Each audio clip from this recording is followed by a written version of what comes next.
All right, let's talk about something huge that's happening right under our noses. It's this silent, high-stakes race. A race between a revolutionary new kind of computer and the very security that holds our entire digital world together.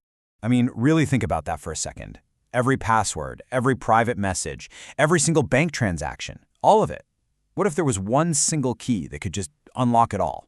It sounds like science fiction, right? But believe me, this is the very real future we're all racing to prevent. Okay, so to really get a handle on this threat, we've got to first understand the secret that's protecting all of us, every single day, right now. You know, our entire online world, all of it, from your email to your bank account, it's all built on this one simple, kind of fragile idea. And that idea is that there are certain math problems that are just impossibly hard for our current computers to solve. Yeah, that's how long?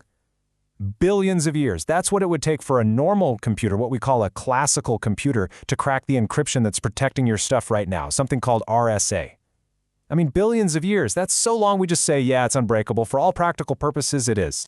And this system, it's called public key cryptography. It's the whole reason you can shop online without a worry, send a private message, log into your bank. It's literally the digital lock on everything. But what happens when someone invents a brand new kind of key? And this is where the entire game just gets flipped on its head. This is where the quantum computer enters the scene. And believe me, this machine does not play by the old rules. So you remember those billions of years we just talked about? Well, a powerful enough quantum computer could potentially solve that same quote-unquote unbreakable problem in minutes, maybe even seconds. And that contrast right there, billions of years versus a few seconds, that's the heart of this entire thing. So you're probably asking, how is that even possible? Where does all that power come from? Well, a normal computer bit is pretty simple, right? It's either on or off, a 1 or a 0. That's it. But a quantum bit, a qubit, is different. Thanks to this wild thing called superposition, it can be a 1, a 0, and both at the same time.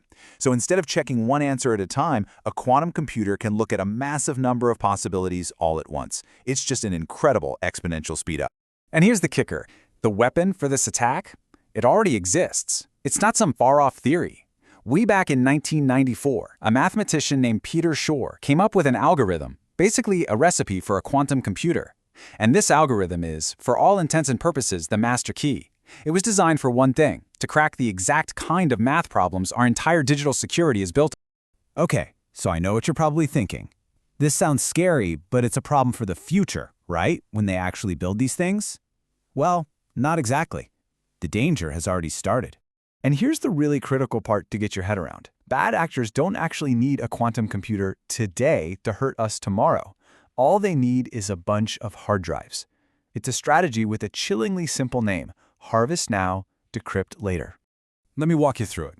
Right now, at this very moment, huge amounts of encrypted data are being intercepted and just stored, sucked up and put away. To us, it's just gibberish. It's totally unreadable today, but it's sitting there, stockpiled on servers, just waiting. And then, years from now, when a big, powerful quantum computer finally comes online, they can just point it at all that old data. And suddenly, all of today's secrets, your secrets, my secrets, government secrets, they all become an open book. So let's play this out. What would actually happen if this foundation of our digital world just crumbled? The fallout wouldn't just be some technical glitch. It would be a societal collapse. First, your personal life. Gone. Every private conversation you've had on WhatsApp or Telegram, readable. Every email, exposed. Every password you've ever used, stolen. Then, the global financial system. You know that little lock icon in your browser, the S in HTTPS? It would mean nothing. Secure banking as we know it would cease to exist. And cryptocurrency? Wallets could be drained in a flash. And from there, the stakes get even higher. We're talking about decades of classified government secrets, military communications, all unlocked overnight. Our critical infrastructure, power grids, water systems could be left wide open to attack. This isn't just a data breach. It's a threat to national security on a scale we've never seen before. So you see, the ultimate threat here isn't that quantum computers would break the internet's hardware. No, they'd break something much more fundamental. They'd break our trust in it. And that trust, well, that's the invisible glue holding our entire online world together. So, that's a pretty terrifying picture, right? It kind of sounds like the internet is doomed. Is it inevitable? Is all hope lost? Well, no, not quite. The good news is the smartest folks in cryptography have seen this freight train coming for a while now, and for years they've been working on a defense. It's called post-quantum cryptography, or PQC for short. And you've got to understand, this isn't just some software patch or a simple update. It's a completely new family of encryption, designed from the ground up to be secure against both the computers we have now and the quantum computers of the future. So how does it work? Well, PQC is based on totally different kinds of math problems. We're talking about things that are believed to be incredibly hard even for a quantum computer to solve. So think of it this way. If Shor's algorithm is the master key for all our old locks, PQC is basically building brand new, fundamentally different locks that key just doesn't fit.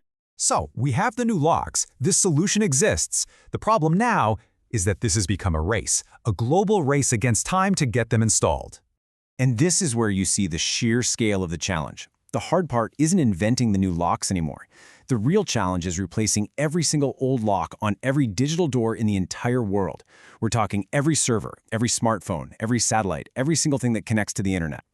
So, when you boil it all down, the invisible foundation of our modern world is being challenged. The next decade is going to be a flat-out sprint to rebuild that foundation before the old one finally gives way. Because the question really isn't if powerful quantum computers are coming. The only question is, will we be ready when they get here?